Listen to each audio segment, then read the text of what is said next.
अस्सलाम वालेकुम। हमारा मौजू है मदरसा और स्कूल। मदरसा और स्कूल में क्या फ़र्क है? स्कूल की जो तालीम है उसमें मैट्रिक तक जाके उनको लैंग्वेज 2-3 लैंग्वेज सिखा दी जाती हैं। एक तो बच्चे की अपनी लैंग्वेज है, एक कौमी ज़ुबान बनाई जाती है, एक इंग्लिश पढ़ाई जाती है, अरबी पढ़ाई जाती है। फिर उनको साइंसी मज़ामीन उसमें दस्तरस होती है। फिर कॉलेज लेवल पर जाके फ़नी तालीम दी जाती है, फिर कंप्यूटर आ जाता है। और उसके बाद मुख्तलिफ प्रोफेशनल एजुकेशंस होती हैं, डॉक्टर्स हैं, इंजीनियर्स हैं, बिजनेसमैन हैं, आईटी एक्सपर्ट हैं, जो जो दुनिया में इस वक्त ज़रूरत है वो सारी तालीम दी जाती है। और साथ साथ दीन भी पढ़ाया जाता है। हमने बेसिक दीन तो उन्हीं स्कूलों से पढ़ा हुआ है, अरबी पढ़ाई जाती है, इस्लामियत पढ़ाई जाती है, इंसान का फहम अच्छा हो जाता है। तो ये जो मदारिस हैं वो हिफ्स करवाते हैं और दर्स निज़ामी करवाते हैं, और बच्चा जवान हो जाता है और वो कारी साहब, मौलवी साहब, हाफिज़ साहब बन जाता है। हिफ्स जो है वो कोई स्टूडेंट 2 साल में कर जाएगा, कोई 3 में, कोई 4 में, अपनी सलाहियत के मुताबिक और मदरसे की मेहनत के मुताबिक। और जो दर्स निज़ामी है वो भी कोई 6 साल का है, कोई 8 साल का है, वो ख़त्म हो जाता है। तो काफ़ी सारा टाइम बचता है। और इन लोगों को हुनर सिखाना चाहिए कि वो मुआशरे में मांगते ना फिरें।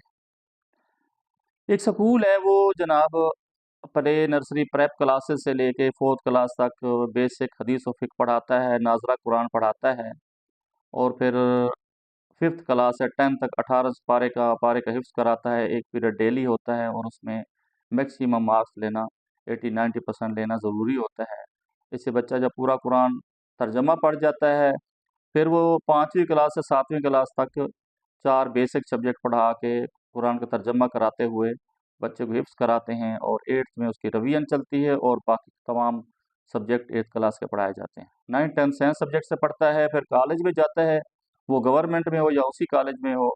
वो कॉलेज जो है ना उनको 12 से मज़ीद तर्जमा कराता है। उस एक एक एक पीरियड होता है और 100 मार्क्स हैं। तो ये स्टूडेंट जब यूनिवर्सिटी जाएगा और कोई डिग्री लेगा प्रोफेशनल, और बाहर बैरून मुल्क जाएगा, ये रोज़गार भी कमाएगा और मुफ्त में तबलीग भी करेगा और लोगों को कुरान भी सिखाएगा और कुरान सुनाएगा और अपने फैमिली को भी संभालेगा। जबकि इस मुकाबले में जो मदरसे का तालिब इल्म है वो, जहाँ उसने 10 11 12 साल पढ़ने हैं, स्कूल कॉलेज के मुकाबले 15 16 साल, बाकी टाइम वो ज़ाया करता है। और उसमें कुछ लोग मस्जिद संभाल लेते हैं, कोई मदरसे में चले जाते हैं, कोई मोहतमिम बनते हैं, और वो लोग उसे मांगते हैं, उनके पास वसाइल नहीं होते हैं। तो इस्लाम तो इस चीज़ से नहीं फैलता कि आप लोगों से कोई तकरीर करके, कोई कुरान पढ़ा के फिर उनसे पैसे मांगे। तो उसका मुआवजा आपने फिर दुनिया में ले लिया, तो आखिरत में ला खलाक फिर कुछ भी नहीं होगा। तो इस पे हमें गौर करना चाहिए। बड़ी काबिल फ़िक्र बात है। एक तो दीन लोग फैल रहे हैं, दीन के नाम पे वो आगे निकलेंगे, दीन का तारुफ कराएंगे और उनकी पहचान भिखारियों जैसी होगी, मांगने वाले जैसी होगी। तो लोग उनसे मुतनफ़िर होते हैं और उस दीन से भी लोग दूर होते हैं इनको देखकर। तो हमें ऐसे मदारिस में इस्लाहात करनी चाहिए और अपने बच्चे ऐसे स्कूल में पढ़ाने चाहिए जो हर तरह की तालीम दें, कुरान और हदीस भी सिखाएँ, तर्जमा भी सिखाएँ। और जो मदरसों में हवा दी जाती है ताज्जुब को, फ़िरके को कि हम ठीक हैं, बाकी गलत हैं, और छोटे-छोटे मसाइल सिखाए जाते हैं, उनमें उलझाया जाता है और बाहमी इंतशार पैदा किए जाते हैं, और फ़िरका परस्ती पे बाहमी लड़ाई के लिए एक फ़ौज तैयार की जाती है। तो इससे हमें बचना चाहिए, अपने बच्चों को बचाना चाहिए।